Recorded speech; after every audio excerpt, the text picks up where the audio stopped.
It was the kind of London rain that clung to your skin and soaked into your bones, gentle enough to walk through, heavy enough to remember. I stood beneath the curved roof of Platform 9, my fingers clutching the handle of my suitcase, my heart still racing from the sprint across Charing Cross.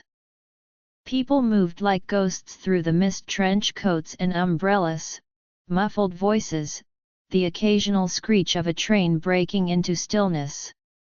I was supposed to be heading home to Brixton after a long, forgettable meeting and 3 cups of overbrewed tea. Nothing about that day was supposed to change my life. But then again, most stories begin in moments we barely notice. The train was late. My phone buzzed with a message from Lily: "Dinner's on you if you're late again." I smiled faintly, tucked the phone into my coat pocket, and adjusted my suitcase beside me. That's when it happened.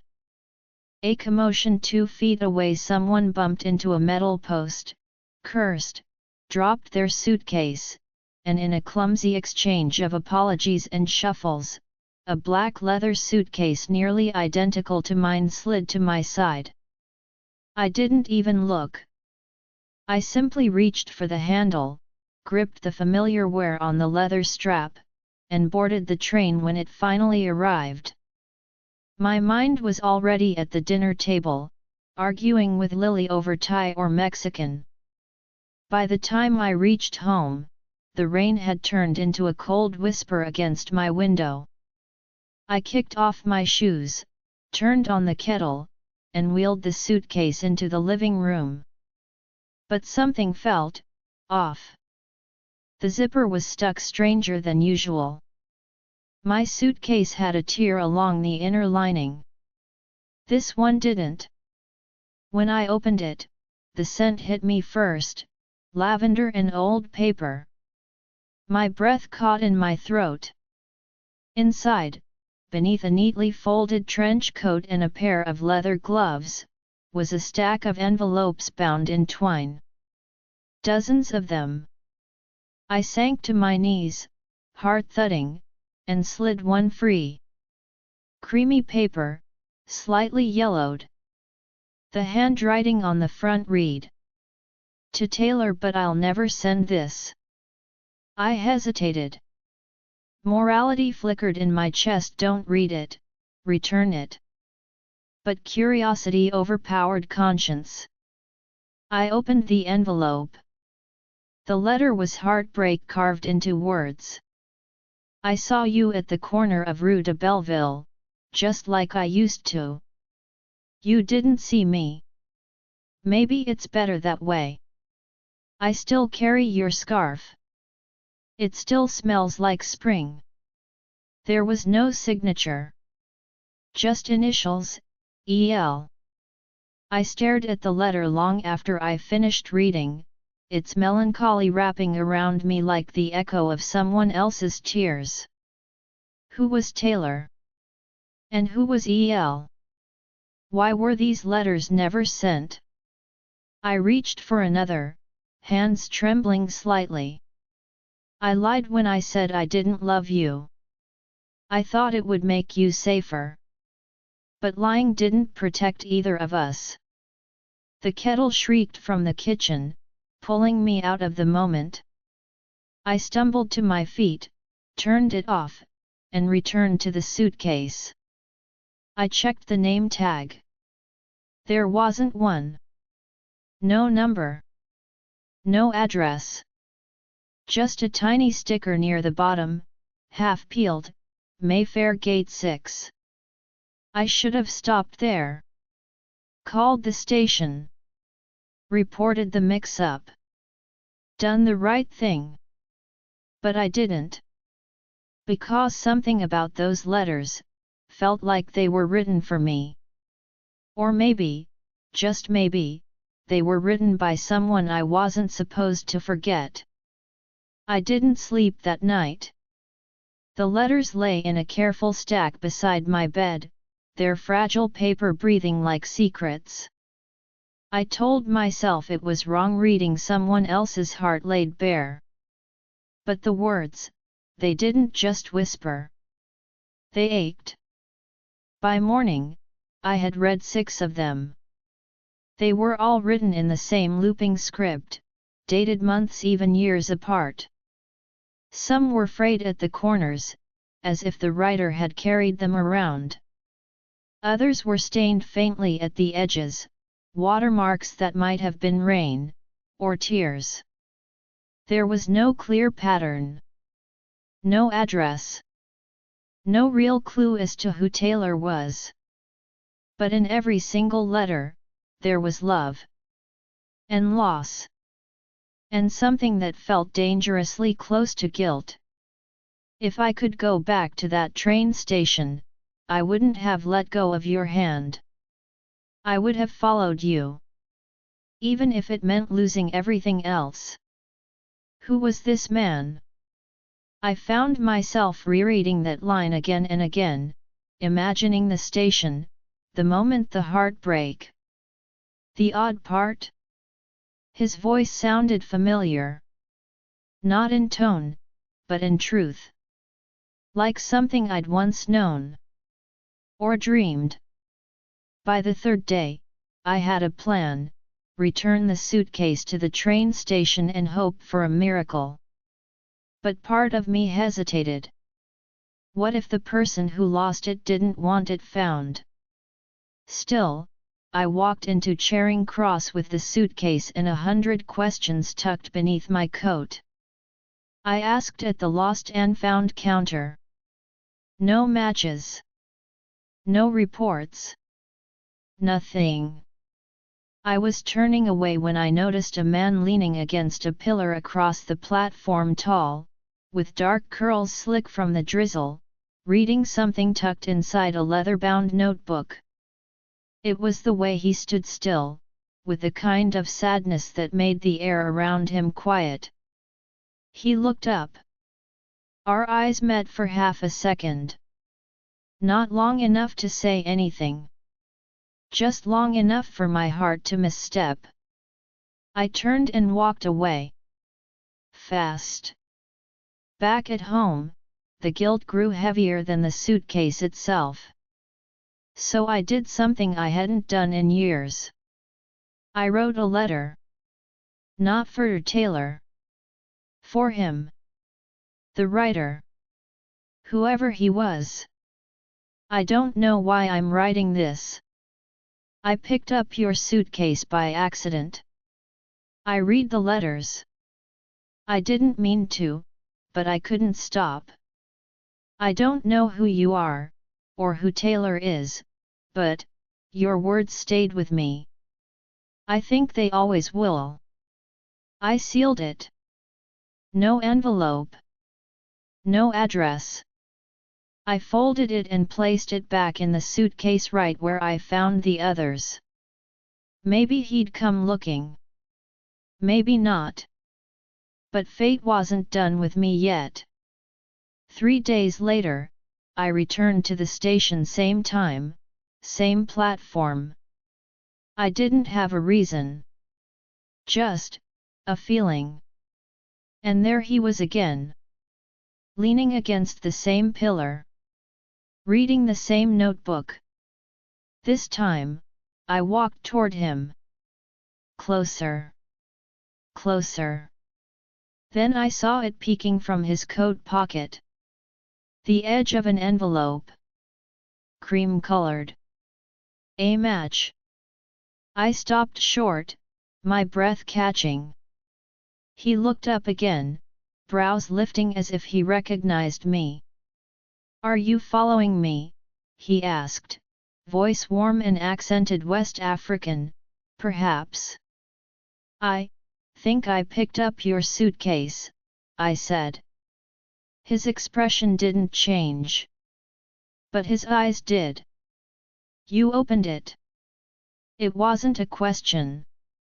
Yes, I whispered. A long pause. Then, softly, then I suppose you've already met the part of me I don't show anyone. We stood there, surrounded by the soft roar of trains and strangers, the silence between us somehow louder than the announcements echoing over the platform. "Edam." That's what he said when I finally asked his name.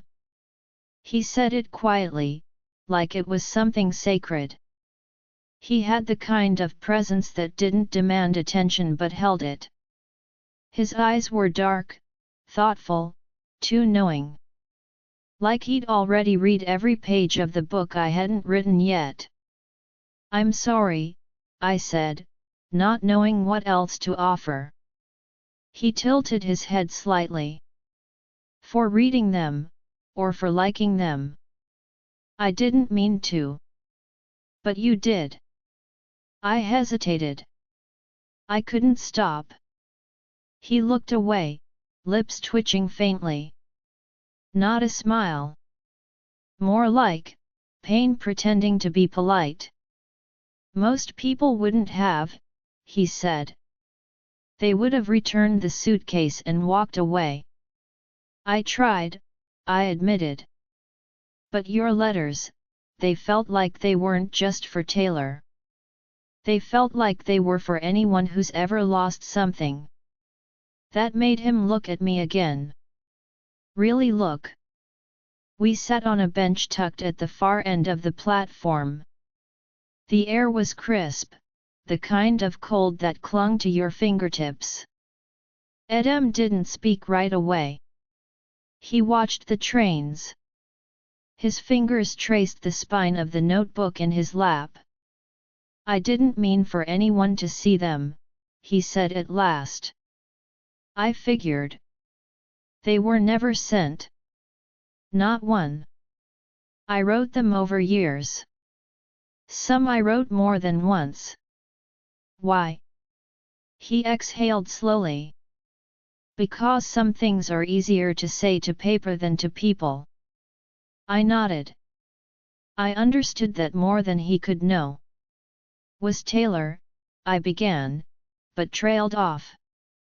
I didn't want to dig too deep, too fast. "She was someone I shouldn't have loved," he said. "But I did. And I lost her." "How?" He shook his head. "That's the part I don't write about." We sat in quiet for a while. Not awkward.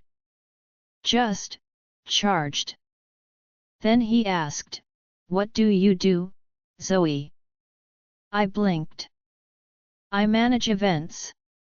Weddings, mostly. I'm the one making sure the flowers arrive on time and the band doesn't play the wrong song for the first dance." He smirked. "That sounds like the opposite of my life." "What do you do?" "I restore old manuscripts. Sometimes I help authenticate letters or personal collections." A pause. Irony, right?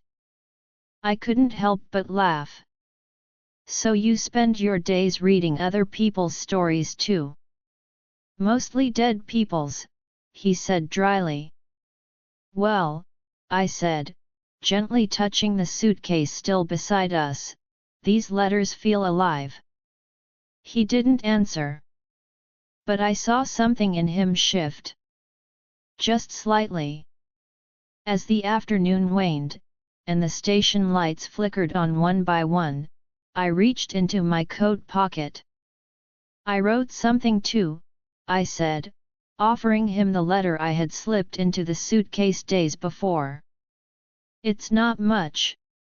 Just a response, I guess." He took it, eyes flicking over the handwriting on the back.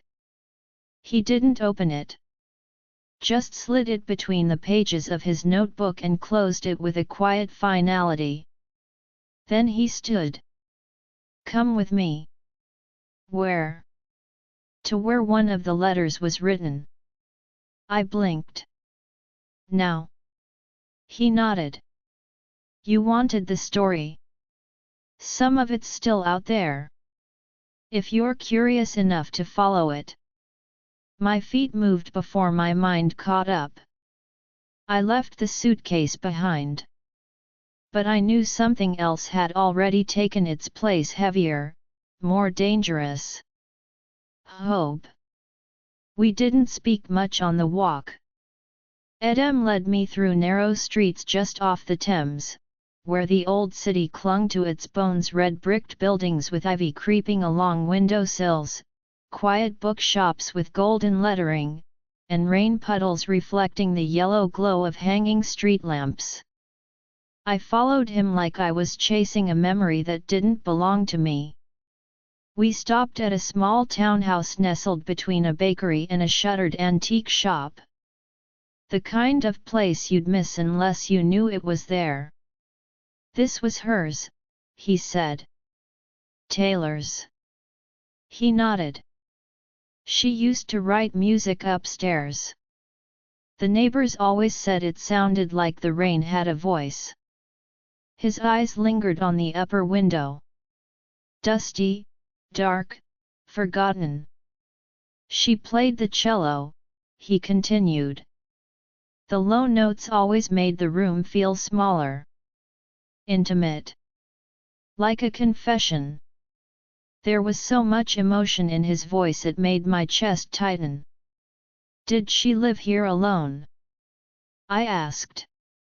For a while. Then with him. Him. He didn't answer. Just turned toward the door. It was locked, of course. But he reached into his coat and pulled out a brass key. You still have a key to her place. It's complicated. Everything about him was complicated. And yet, I followed him inside. The air in the house was stale, but not abandoned. The furniture was still there, covered in white sheets. A cello case sat in the corner, coated with dust. Sheet music lay scattered across a small table, yellowed and curling at the edges. This is where I wrote most of the letters, he said, touching the back of the worn armchair. I sat here, right after she left.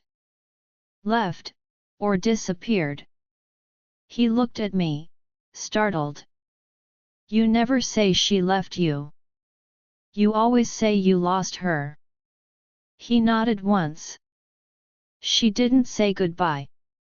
Something about the way he said it made my throat dry. Like the goodbye had never come because it wasn't a choice. Like Taylor had been taken, not gone. She was with someone else at the time, he added. A man named Michael. Her fiancé. I didn't say anything. Just watched his hands run across the edge of the cello case. Fingers that trembled ever so slightly. I loved her, he said. But I wasn't supposed to. Because she was engaged. He nodded. Because she was promised. Because he was dangerous. I felt my stomach twist. Dangerous how? Edem's voice dropped. Taylor used to say he could make people disappear. That she was always being watched. That he had secrets that could ruin lives. I didn't believe her, until she vanished. My skin prickled. You think he hurt her? I think, he made sure I'd never see her again. We wandered upstairs, where time had left soft fingerprints on everything. The bedroom was dim, quiet. Her perfume still lingered faintly in the air, floral, nostalgic, like faded spring. On the vanity sat a photo, Taylor in a red dress, laughing at something behind the camera. Edem's hand brushed it softly. She had a voice like velvet. But she never let it be recorded. Why? She was afraid it would outlive her before she was ready to be remembered. I moved closer to the window and looked out at the city below. Why bring me here? He turned toward me, serious. Because you read the letters. Because you saw the pieces of her I couldn't bury.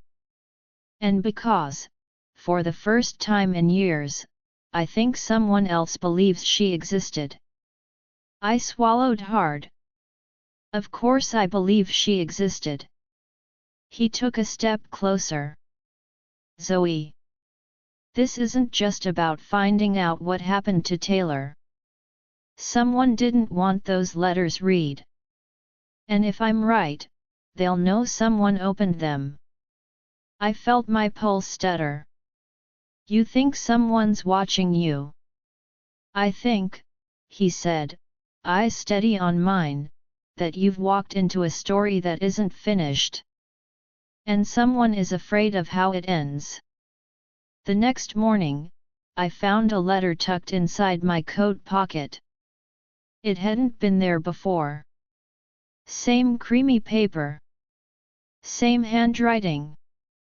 But this one wasn't from Edem. The handwriting was shaky. Older. Uneven. If you've found the letters, stop reading. Some stories were buried for a reason. There was no signature. Just a red wax seal on the back, broken, smeared slightly, like someone had opened it long ago. I stared at it for hours. When I finally called Edem, his voice was low and tense. You got one too? You think someone's watching us? I know someone is. Later that day, Edem brought me to the archives at the university where he worked. Rows of forgotten letters and manuscripts lined the shelves like brittle memories. He had access most didn't. And he used it to dig relentlessly. She wasn't just a musician, he explained, flipping through a bound newspaper archive. Taylor was part of a silent protest group. Artists who spoke against powerful men in private circles. Michael, her fiancé, was part of the same circle. But for the other side. The other side. Edem looked up at me, eyes sharp. Money. Influence. People who paid to stay untouchable. My blood chilled. You think she was silenced? He hesitated, then nodded. We found letters, he said, pulling out a weathered folder. From someone named L. She was Taylor's best friend. She disappeared a few weeks before Taylor did. I looked at the folder's contents pages with notes scribbled in the margins. One line caught my eye. He hides them where no one looks. Behind the name everyone trusts. What does that mean? I think, Edem said carefully, Taylor discovered something. Or someone. And she planned to expose him. As we walked out of the archive, I noticed the tension in Edem's jaw. The way his fingers stayed curled, as if still holding something back. You okay? I asked. I spent years thinking she left me, he said. But now I wonder if she left everyone. To protect them. You don't have to do this alone anymore, I whispered. He turned, eyes locking with mine. Zoe. I don't know why this matters to you. Why you care? Because I've been invisible too, I said. I know what it's like to scream into silence. And, maybe I care because you wrote those letters with more truth than most people speak out loud. The space between us filled with something unsaid. The hum of connection. The weight of trust. Then just like that it broke with the chime of Edem's phone. He read the screen and froze. It's from an old number, he said. One that used to belong to Taylor. What does it say? He showed me the message. Meet me where it all began. Come alone. Midnight. We were quiet as he drove me home. The London streets passed in a blur of mist and amber light. I'm going, he said softly. You shouldn't go alone. I have to. I touched his arm. Then let me wait nearby. Just in case. He didn't answer. Just gave me a look I couldn't quite name, something between fear and gratitude. When we reached my flat, I opened the car door, hesitating. If you find her. I won't, he said. But I might find out why I never did. Then he leaned closer. Not to kiss me, but to press his forehead lightly against mine. Thank you, Zoe, for not walking away. And then he was gone. Into the night. Into the past. Into the story I had no idea how to end. Midnight in London wasn't quiet, it breathed.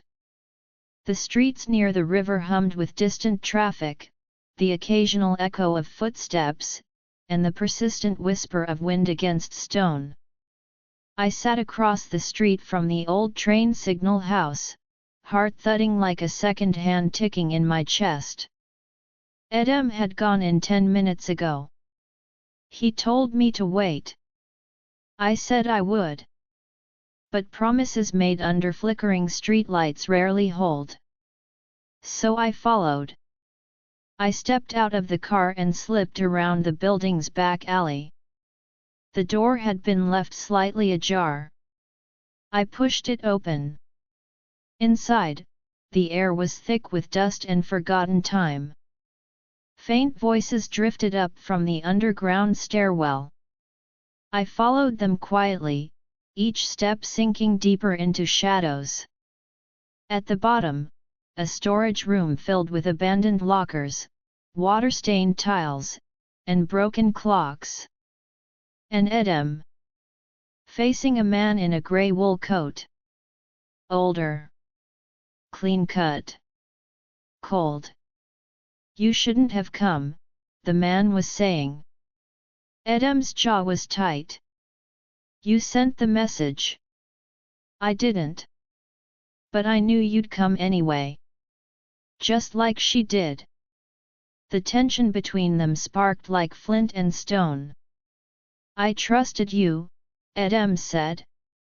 And look what it cost both of us. The man stepped into the light. That's when I saw it.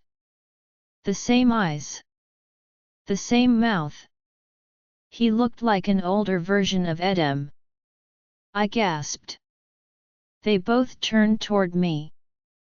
Zoe, Edem's voice was sharp with panic. You weren't supposed to be here. The man laughed, low and bitter. She doesn't know, does she? I stared at Edem. Know what? The silence that followed wasn't empty, it was shattering. Michael, Edem finally said. Taylor's fiancé, he's my brother. The world tilted. You told me she was in danger, I whispered. That he might have hurt her. He might have, Edem said. He wanted to marry her because of what she knew. She found something in our family's files, letters, names, payment records. Things that could ruin our father's reputation. Michael was trying to stop her from going public. She left because of you, his brother snapped. Because she couldn't choose. I looked at Edem. You didn't mention that part. I didn't want you to see me as part of it. Part of why she vanished. Michael stepped forward, voice icy. Taylor was a brilliant liar. She played both of us. But she underestimated how much I loved her. She was scared of you, Edem said quietly. Michael's face twisted. She should have been. Before I could process anything, Michael turned to leave. "She's gone," he said. "Let the dead stay buried. Or you'll end up with nothing but dust." He disappeared into the stairwell. I turned to Edem, tears pricking at my eyes. "You let me think you were just a broken-hearted stranger." "I am broken," he said. "But not innocent. I should have stopped her from going to Michael that night. I should have told someone. I didn't. I wanted to be angry. But all I felt was the crushing weight of what it meant to be silenced by the people who claimed to love you." "She trusted you," I said. "And I failed her." We stood there, surrounded by echoes. "The kind that don't fade." "Zoe. I understand if you want to walk away." I shook my head slowly. "I don't," I whispered. "Because I think this story still has a chapter left." And then I stepped closer. Not because I forgave him. Not yet. But because some truths don't scare you away, they pull you closer. The silence in Edem's apartment was a different kind of loud. He poured tea but didn't drink it. I sat on the far end of the sofa, the letters spread out between us like ghosts. So many had been written. So few had been honest. I read one aloud. One I hadn't touched before. "If you ever read this, I hope you hate me. Because hate is safer than love. And if you still love me, then maybe you'll come back. And if you come back, I don't know if I'd have the strength to let you go again." I placed the paper down gently. "That one was written the day she left," Edem said. "I found it on my doorstep. I kept writing after that, but none of them mattered the same way." "What do you think she wanted?" He looked at me, eyes rimmed with tired grief. "To disappear. To silence a truth no one would protect." I stared down at the pages. "Then maybe it's time we protect it."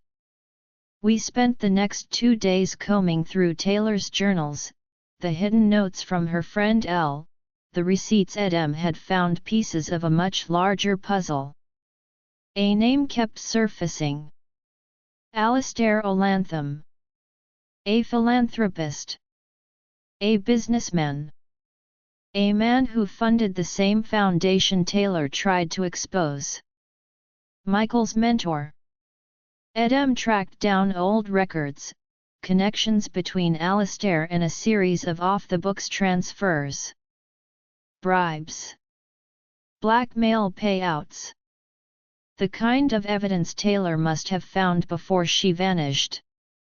It all pointed to a single conclusion. She hadn't just been silenced. She'd been erased. And yet, somewhere in the middle of that unraveling storm, something unexpected happened. I caught Edem watching me, not with regret, but with hope. One evening, he handed me a letter. New ink. Crisp page. My name on the front. I opened it slowly. _Zoe. You walked into a story you didn't write. You stayed even when you could have closed the book.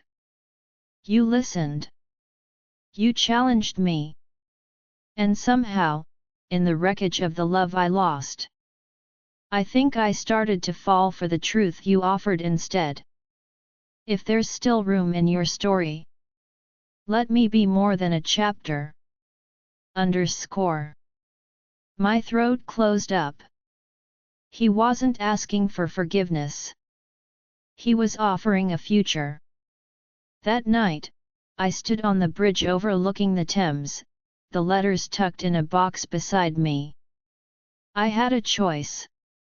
To return them to silence. or to finish what Taylor started. The next morning, the story went live. Anonymous sources. Archived evidence. Hidden names exposed. The truth had breath again. I found Edem in the garden behind the university library, where he sometimes sat between restoration sessions. He looked up at me, eyes searching. "She would have wanted people to know," I said. "I know." We stood there, wind brushing past us, heavy with something new. Possibility. He took a cautious step closer. "I don't want to be a ghost anymore, Zoe." I smiled softly. "Then stop looking behind you." And I took his hand. It began with a suitcase. It ended with a choice. And somewhere between the two, I found a version of myself I didn't know existed, someone brave enough to open doors, letters, and hearts that didn't belong to her, until they did. It was raining again, of course it was. I stood at platform 9 with Edem beside me, our reflections blurred in the slick tile beneath our feet. He carried the same black leather suitcase, the one I had picked up by accident weeks ago. Only now, it wasn't full of unsent letters and ghosts. Now, it held something else. Truth.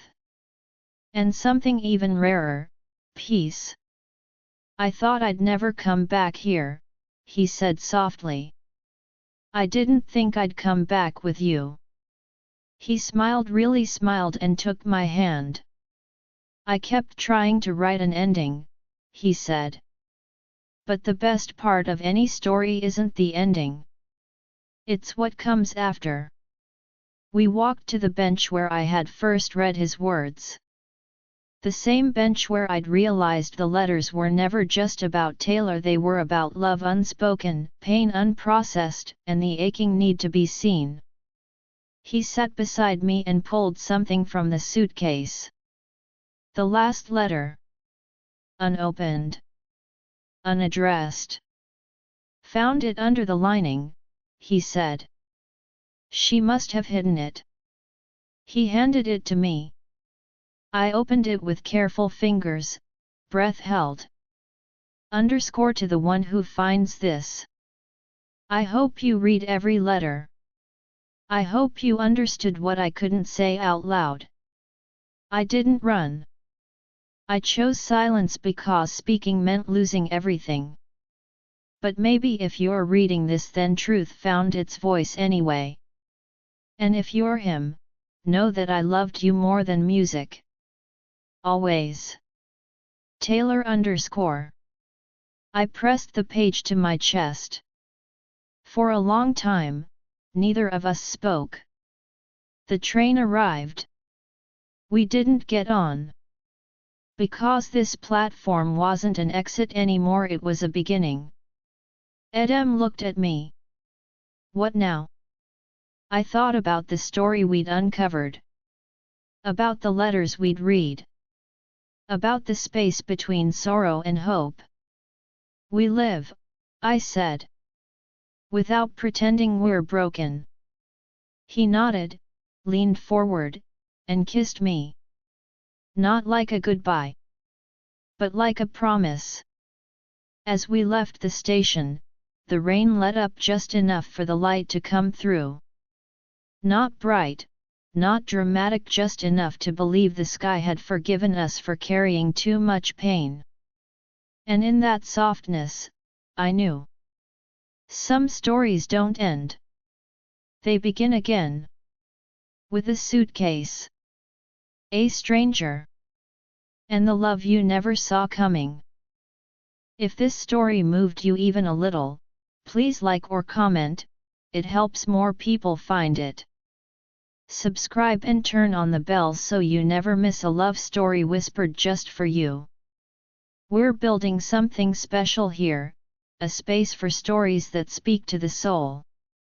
I'm so glad you're part of it.